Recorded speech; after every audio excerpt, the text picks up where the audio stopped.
on voit bien qu'au sein même du parti de Mme Merkel, ça aussi qui est intéressant quand on observe les choses précisément, il y a un vrai débat. Donc ça bouge. Ça bouge, ça bouge. Hein. Alors, si je peux me permettre, là où ça bouge moins quand même, c'est effectivement sur la façon d'obtenir la croissance. C'est-à-dire qu'il y a deux façons d'obtenir la croissance. Une croissance allemande, une croissance française. Je pense qu'il va falloir vraiment se mettre autour d'une table, un peu comme on le fait aujourd'hui, pour discuter. Parce alors que, c'est quoi alors, quelles sont les divergences? Clairement, et on l'a encore vu il y a 15 jours, M. Draghi, le président de la Banque centrale européenne, a dit qu'il fallait que la BCE, que l'Europe s'occupe enfin de la croissance. Excellente nouvelle, ça fait 10 ans que je le demande, que la BCE a fait beaucoup de mais tout dégâts. le monde est d'accord qu'il faut de la croissance. Voilà, mais on n'a pas dit ce qu'il avait dit ensuite. C'est que pour lui, comme d'ailleurs pour Mme Merkel, plus de croissance, ça veut dire plus de réformes sur le marché du travail, sur la fiscalité, moins de dépenses publiques. Moins de dépenses publiques. Vous voyez, donc, alors que nous, on a l'impression qu'on dit un peu l'inverse. C'est-à-dire qu'on dit, ben non, pour faire de la croissance, il faut augmenter les dépenses publiques. Donc et François c'est là Hollande, où ça va poser problème. La croissance version Hollande, c'est pas la croissance version Merkel? Bon, pas sur tous les aspects, mais quelles sont les je différences pense que, simplement? bon, alors là, c'est vrai, ça vient d'être dit. Bon, en fait, dans la conception allemande, d'ailleurs, c'est pas une histoire droite-gauche tellement, hein, c'est une histoire de culture politique et de culture économique. Bon, il y a l'idée que, bon, il faut en effet un marché du travail plus dérégulé, moins de dépenses publiques. Alors en plus, les Allemands, ils ont un fédéralisme qui fait que le débat est un petit peu faussé pour nous. Bon, donc c'est une croissance libérale et fédérale côté allemand.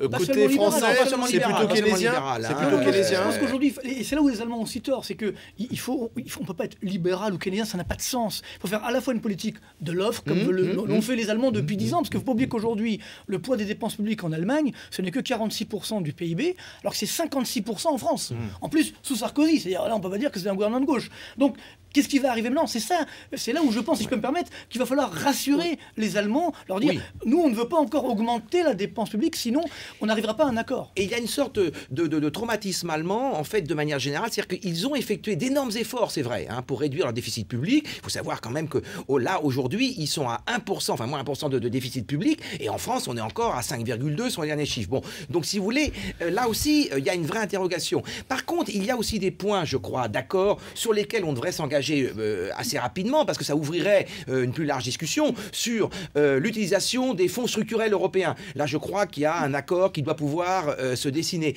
sur le rôle de la Banque européenne d'investissement, enfin avec un capital plus élevé. Bon, que peut-elle faire?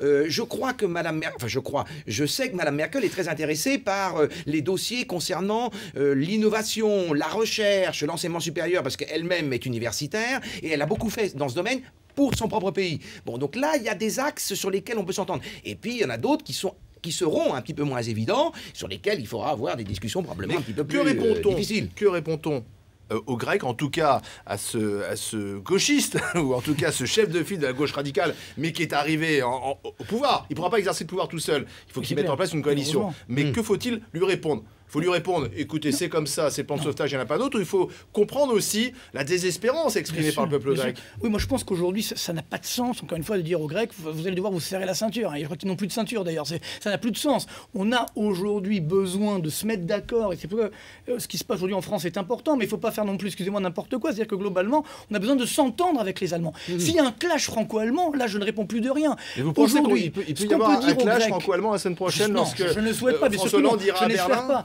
Mais il faut que les Allemands mettent de l'eau dans leur vin et que les Français également mettent de l'eau dans leur vin. Et moi, c'est l'intérêt des deux. Moi, dernièrement, j'étais encore à Francfort. J'ai bien compris ce que veulent les Allemands. Les Allemands, ils sont prêts, je pense, à transiger, y compris sur le rôle de la Banque centrale européenne. Ça, c'est important. Et là, je pense qu'on, nous, Français, on a intérêt à avancer davantage sur ce point. Mais ils vont nous demander des garanties en termes de réduction de la dépense publique. Donc, si on arrive à cet accord, on peut sauver la zone euro et on peut dire aux Grecs, on va faire plus de croissance et donc on sortira de la crise. Simplement, je précise le calendrier. Le 23 mai prochain, il y a un sommet informel des Européens sur la croissance. Sauf que des sommets, il y en a eu beaucoup depuis 2-3 ans. À chaque fois, on nous les annonce décisifs.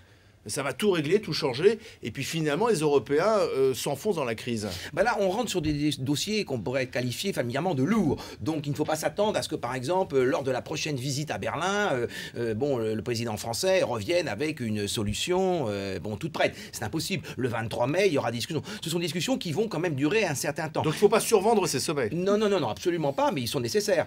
Ceci étant, c'est très important. Là aussi, il y a eu un malentendu. Dans le franco-allemand, c'est très important. C'est-à-dire qu'on a souvent pensé du côté allemand, et certains ont contribué à répandre un peu cela, que la gauche française, c'était forcément une gauche dépensière, etc. Et François Hollande l'a rappelé, lui, 2017...